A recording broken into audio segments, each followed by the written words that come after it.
Let's get right into it. Number 7, the people like us proof. If you want instant resistance, make your idea sound like a personal crusade. I think we should. People don't just reject ideas. They reject the social risk of looking wrong. The people like us proof removes that risk by making your suggestion feel normal for someone in their position. Instead of pitching it as your opinion, frame it as a common, sensible move. Most teams our size run a small pilot before rolling this out. Or, a lot of couples fix this by trying one rule for a week first. You're telling their brain, this won't make you look foolish, it's standard. The key is honesty. Don't invent numbers or fake studies. If you can't back it up, say, what I've seen work is, or in my experience, then connect it to identity. We're the kind of people who test before we commit, or we like simple fixes, not drama. That turns agreement into self-respect, not surrender. Even if they disagree with your first proposal, this nudges them from I'm being pushed to this is reasonable. And once something feels normal and safe, people stop arguing and start considering. Next, you'll learn how to make no feel expensive without sounding threatening. Number 6, loss frame the number. Ever notice how someone can admit your idea makes sense and still say no? That's usually fear, not logic. If you only sell benefits, you miss what their brain is scanning for. Losses. Loss frame.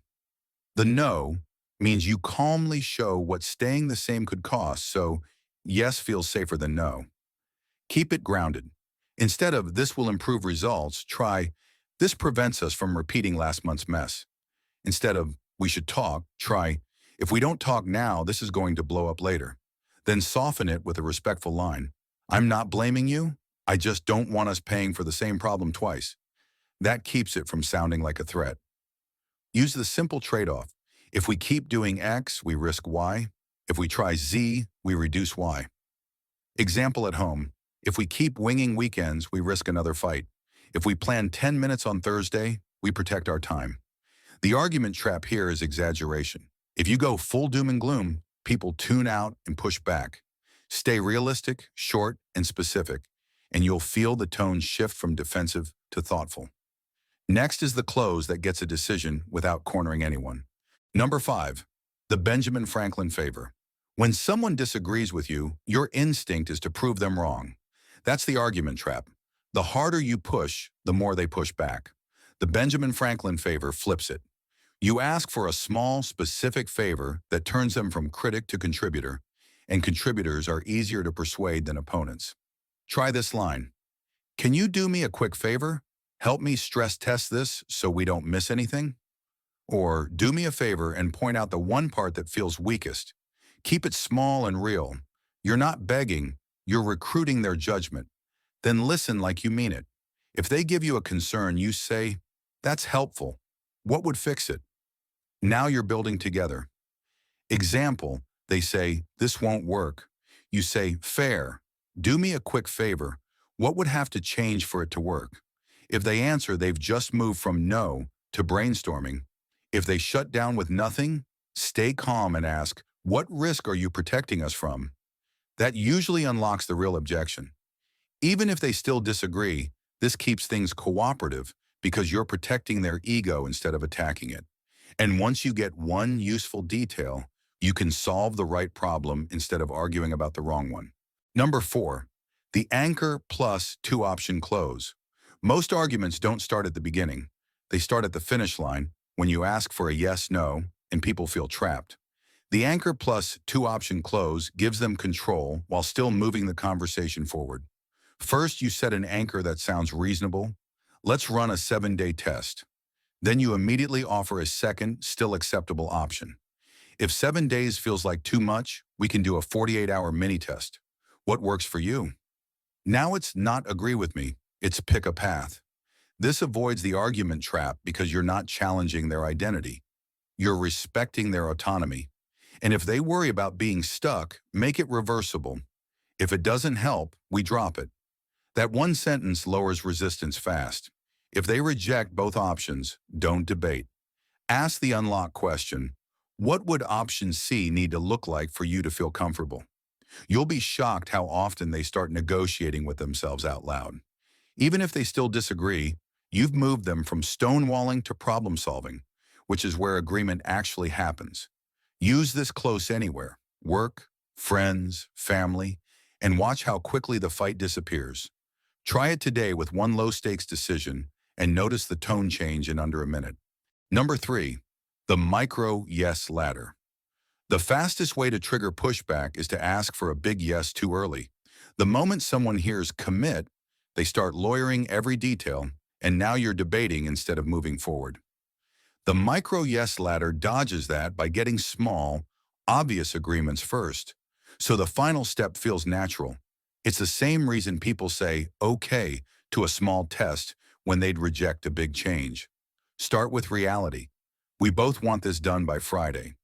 Then pain, and the rework is eating our time. The goal, so we want fewer surprises. Only then ask for a tiny next step. Can we test this for 1 week? If they resist, don't argue the destination. Ask the calm question that exposes the real issue. Which step do you disagree with? That forces precision. Most people won't fight the first 3 steps. They're usually scared of the test, the cost, or the change. This works in relationships too. We both want less stress. We both hate repeating this fight. Can we try one new rule for 7 days? You're not demanding agreement forever. You're building it one rung at a time. And because you're agreeing on shared goals, it stays cooperative even when they disagree with your first idea. Next, you'll learn the close that gets a decision without a yes-no showdown. Number 2, the chameleon effect. Ever notice how one person can disagree with you and it still feels chill, while another person makes everything feel like a fight? That's the chameleon effect. Subtle mirroring that signals we're on the same wavelength. The mistake is copying them like a parody. Don't do that. Mirror lightly, pace, volume, and a couple of their word, so it feels natural. Here's the clean version when someone pushes back. Repeat the last 2 or 3 words as a question, then pause. They say, "We tried that already." You say, "Tried it already?" And you stop talking. That silence pulls details out of them, because now they have to explain instead of swing. Most of the time, the real issue shows up fast. "We tried it when everyone was slammed." Or, "We tried it, but nobody owned it." Now you're fixing the obstacle, not arguing the idea. To keep it non-confrontational, add one clarifier that narrows the problem. Was the issue timing, buy-in, or execution? If they get heated, slow your pace slightly. They'll often match you without realizing it. Even if they disagree with your plan, mirroring makes them feel heard, and heard people don't need to interrupt. Next, you'll stack tiny agreements so the no loses its bite. Number 1, the emotion label. Want to watch a conversation explode in 10 seconds? Hit someone's disagreement with a stack of facts. The moment they feel corrected, their brain goes into defense mode, and you're not persuading anymore. You're arguing. So start with the emotion label. Name the feeling you're hearing without judging it. Say it calmly like a check-in. Sounds like you're frustrated about how this keeps changing. Am I close? Or, feels like you're worried this could backfire. If you're wrong, they'll correct you. If you're right, they'll soften. Either way, you just lowered the temperature. Now avoid the argument trap. Don't follow with, "Here's why you're wrong." Follow with one narrow question that forces clarity. Is the main issue cost, timing, or risk? When they pick one, you've turned a vague no into a solvable problem. Example, they say, "This plan is stupid." You say, "Got it. Sounds like this feels like a waste of time." Which part feels like the biggest waste? That keeps their dignity intact, which keeps the fight from starting.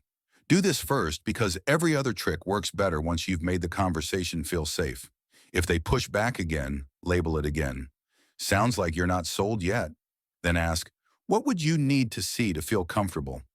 That's your bridge from emotion to agreement. So which trick are you trying first? Comment below. And if this helped, like, subscribe for more psychology content. Thanks for watching.